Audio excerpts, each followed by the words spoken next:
October of 1994, the old Barnes & Noble at Blacksmith and Shaw. Let's get right back into it. Back to Frida.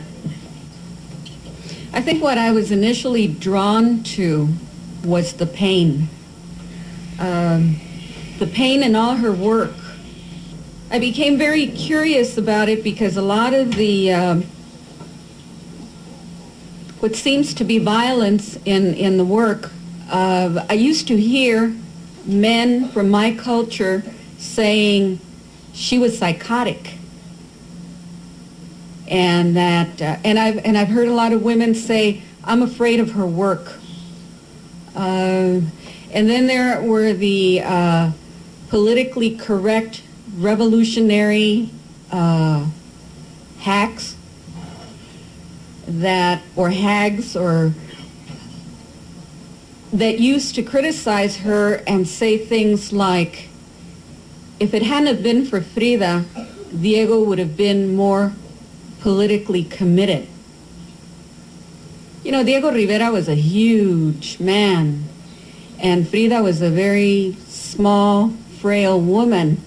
And the only response I could come back with was, oh, pobrecito, poor guy, you know, she held him back from doing all that political work. Well, he was getting a lot of notoriety because his themes were very socialist, very revolutionary. But, you know, he used to go with other women, and this really pained her a lot. And I think what really devastated her was when he had an affair with her younger sister. And then she decided that that was it, and she would leave him, and she did. And she cut off all her hair. And there's a photo there that says self-portrait with cropped hair, 1940. And she used to write on her paintings. She used to put these little messages on there. And on the top of this painting says, mira que si te quise fue por tu pelo y ahora que estás pelona ya no te quiero. It says, look, if I loved you, it was because of your hair. And now that you're bald, pelona, I no longer love you. And I guess that's what he told her. So this is my interpretation of self-portrait with cropped hair. The epitome of woman is to dress in a man's suit and sit with open legs in a masculine posture and still be beautiful. Holding the scissors that just cut the long strands, hair fallen everywhere. Like Delilah, I wish to erase memory. The bitter taste of you still on my tongue.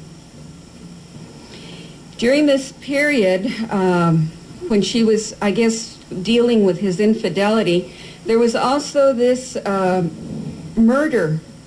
This man stabbed this woman to death, and there's a painting in there called Unos Cuantos Piquetitos, just a few small nips. And she shows the actual, you know, the man holding the knife and the nude body and all the blood splattered. And she even paints blood splatters on the frame. But I think for her, that was a metaphor of how Diego was killing her. So I wrote this poem in Spanish, and then I will do a translation. Si los hombres nomás supieran el dolor que le causan a la mujer, un solo parpadeo de ojos hacia otra mujer es suficiente para romper todo lo de adentro. Eso es un piquetito. Y ponerse a pensar, otro piquetito, y al rato otro. Nomás otro piquetito. Cada piquetito sangra y al rato ya no es piquetito, sino un buen piquete que deshilacha la carne, y cuando el parpadeo se desdobla en una caricia, en un beso, en el rostro del cuerpo, Eso es un piquetote.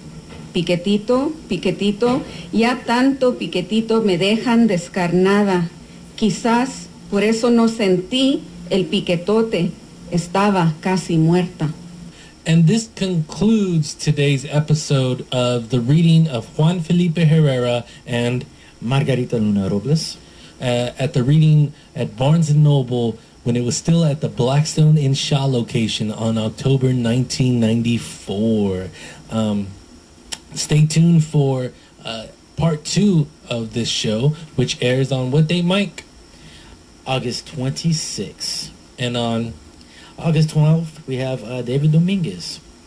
David Dominguez, the author of, what was that? Oh, The Ghost of Cesar Chavez. The Ghost of Cesar Chavez. We'll have David Dominguez on August 12th. Tune in at 3 p.m. And on August 26th, we'll have the concluding part of today's show.